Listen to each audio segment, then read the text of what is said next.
and welcome to This Week in Conversation. My name is Phil Jackman and I lead on CyberNorth, the Northeast Cybersecurity Cluster, developed by Dynamo Northeast and supported by Accenture and the Innovation Super Network.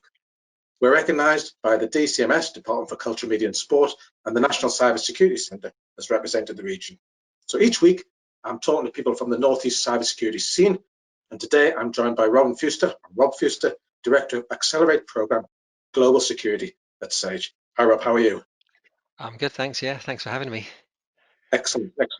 And so you and I have known each other for some time, yeah? But can we start with you telling us a bit about yourself and your role at Sage? I was born in Newcastle, but I've moved around quite a lot. Predominantly spent most of my career and probably life so far in the Northwest, but I've been back here for the last 9 years. Um, I mean, it's kind of been like 19 years since I graduated from university. So I've done a few things like working on the IT help desk, being a software developer. I've even sort of moved and lived abroad in Belgium and worked for MasterCard for a contract once. That's quite interesting, and a PCI auditor. But I mean, at Sage, what I'm doing at the moment, the most recent thing I did was to set up a red team, and there was a need for for internal red teaming and simulations that we could run to identify some of the risks that we face and try to resolve them. And that's gone pretty well, really. Done that for the past 2 years. I'm now involved with some kind of program to reduce product risk across our sort of highest risk products. That's some natty job title you've got, mind you. That's pretty impressive. I think you must need a big But anyway, as you said, you've got a first-class BSc degree in Information Systems Engineering from UMIST. Is cybersecurity something you always wanted to do? Yeah, I was pretty interested in it. I mean, it was in the sort of the mid to late 90s when I did that degree. Back in those times, as far as I recall, there weren't really any cybersecurity degrees around, at least that I was aware of. I mean, you had a few come about, I think maybe around about 2000 for Royal Holloway. I think they started introducing some master's degrees, things like that. But I always wanted a career in IT security. I wanted a career as an IT consultant originally, but I had done some hacking, like at sixth form college. It wasn't really anything serious, but I did a few sort of relatively bad things on the network there. Um, so I mean, I could always say that I was interested in that angle, I guess. Um, but yeah, I mean, I was quite interested in it from a relatively early age, but I'm not going to pretend that I was some sort of like a child prodigy hacker or anything. That's certainly not the case. So is the academic route the best way into cybersecurity industry? Is that what you look for when you're recruiting somebody? Um, I mean, it's one way into cybersecurity. I mean, I'm certainly, I mean, I do recruit for positions at the moment, and you do tend to see a lot of people these days with, you know, good cybersecurity degrees, and a lot of those degrees are, NCSC endorsed, aren't they? But it's certainly not the only path in. I mean, I've worked with quite a few different cybersecurity professionals um, who've got various different backgrounds, and some of them are really quite well known now, and have done things like author books and set up successful companies. So I mean, it's by no means the only way into cybersecurity. I mean, I guess if at the time when I was going to university in like the sort of mid to late 90s, then there wasn't really any sort of obvious route into it. But I guess it's quite helpful that there are these degrees around, and some of them are endorsed by really important, reputable bodies. So it's a good route in, but it's not the only way, I would say, I suppose. Okay, and so qualifications and certification are certainly key to this industry and seem important to you personally. But is this behind your involvement in groups such as ICS2 and OWASP, I believe? Yeah, I mean, I've managed to collect a few qualifications along the way. I've only ever really done that to try to sort of keep myself relevant in some way, or I've kind of seen it as a way of learning something useful, or to maybe help me out in my career aims. But at the same time, I appreciate that there's some people that just don't go down that route at all, and they develop the experience that they need, regardless of that. So I mean, it's something that is obviously I'm quite interested in personally. I mean, I'm obviously being involved with IC2 as a chapter leader, and formerly of OWASP Newcastle as a chapter leader. I recognise the relevance and importance of them. I mean, they do give you some kind of like some interesting sort of opportunities to set up like security meetups and do things like networking, and it's just interesting extracurricular activity, really. Um, but I mean, yeah, they're important, definitely. I do wonder, how they compare to degrees and such. I'm not sure what analysis has been done on that, but yeah, for me personally, I'm very interested in taking the occasional course. There's certainly Okay. no harm in doing so. So I think you said you were a chapter lead, but I think they were referred to as president of the regional president of ISC2, so another grandiose title. So how relevant do you think are these technical groups, such as this, in helping to shape the way that the industry goes forward?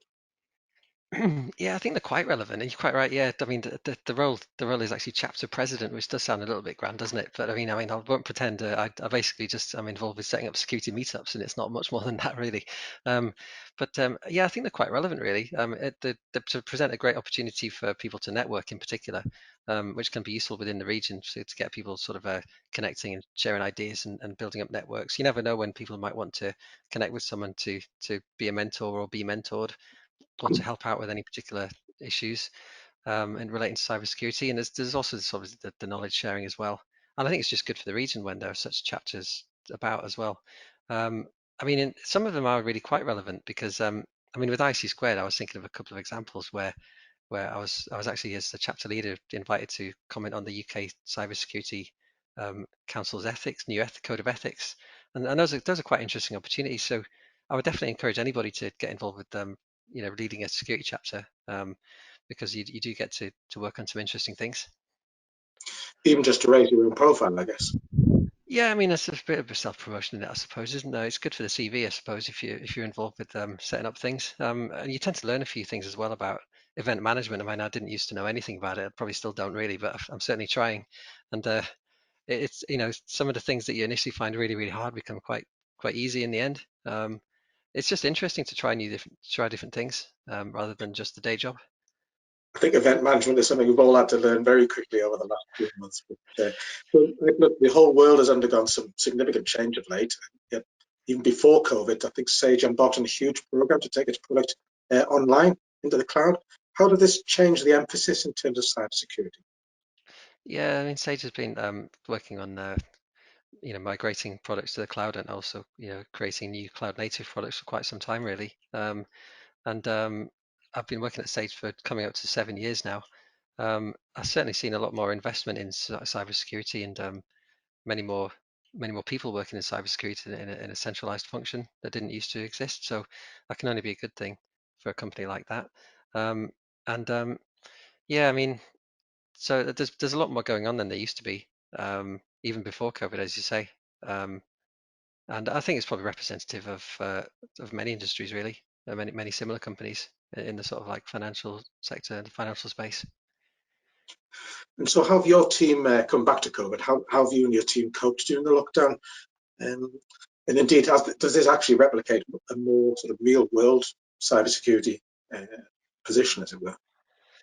Yeah, yeah. I mean, I think that we've coped pretty well as a team. Being cybersecurity people, working from home wasn't particularly new to us, really, I suppose. But then again, being forced to always work from home, with no option to go to the office wasn't very nice for, when you're used to having that sort of variety in your day or week, I should say. Um, I think that we just sort of maintained some good humor in that period really and tried to sort of like not take everything too seriously. And in all honesty, we probably did some of our best work in 2020. I mean, obviously I manage a red team at the moment, and we're involved with doing things like red team simulations. And I think there were 3 or 4 red team simulations that we ran, which were probably amongst our best work. Um, and yeah, and in terms of whether it's more representative of the sort of cybersecurity sort of like landscape at the moment, I think that um, in actual fact, basically when you're trying to simulate some kind of adversary, then you're going to basically target whatever is relevant at the time. And with many more people working from home, um, obviously a lot of the physical attacks just are no longer relevant or achievable, or less value, I should say, maybe. And you're kind of going to construct like different kinds of like simulations or campaigns that are relevant to the attack surface, like the environment you're working in. Um, so the conditions basically allowed us to. I mean, in one of the simulations, we really had to like stop in the middle of it and sort of in the middle of planning and just like change our attacks because we had a bunch of like physical attacks planned that we could no longer try. Um, but we just adapted really. Um, I mean, as a real world adversary would do so, I suppose. So it was quite a challenging year, but I mean, we did actually achieve some fairly interesting red team simulations in the end. So it's quite Excellent. interesting. So you've recently joined CyberNorth steering group, which I'm very grateful. Thank you very much, Rob. But what's your thinking behind this, and what do you hope to be able to contribute? Yeah, well, I like to volunteer outside of work, and I've done that for a fair few years now. You know, in terms of like chapter leadership, IC2, OWASP, and I think it's gone pretty well, really. I've learned quite a lot from doing that. Um, you know, I've done a few other volunteering activities like delivering talks about keeping, aimed at children in schools, to help them stay safe online. Similarly to like elderly groups, so that they don't fall prey to attacks and scams, etc.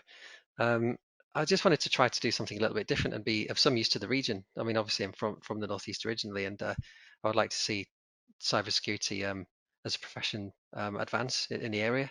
Um, does and having been involved with all of the with the chapters, OWASP Newcastle, IC2 Northeast England, I thought that it would be really interesting to sort of see if I could be of any use. And I don't know if I will be or not, but I'll certainly do my best and see if I can offer some kind of help.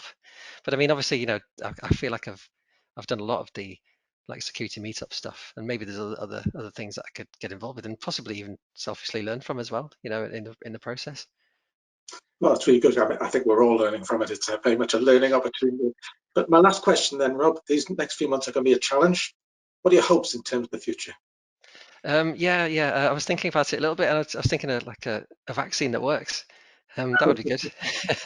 um, I don't know. I was kind of thinking, well, yeah, just for as many people as possible to stay sane, probably would be good. But I mean, from a cybersecurity viewpoint, I think that there are positives to be derived from like from negative situations sometimes. Innovations come from strange places at times, don't they? And it might just be the case that you know people get incredibly good at putting on remote events, cybersecurity events, for example, or making a much more of a success of home working. You know, and maybe there can be some positives that come out of this. And I'm trying to be more specific, but I'm failing. But yeah, something along those lines. Well, that's And great. And thank you very much for that, Rob. I'd also like to thank Robert Campbell, who's helped me to set up these in conversations. Look out for the next in our series, and if you're interested in taking part, please get in touch. Thanks very much, Rob. thank you.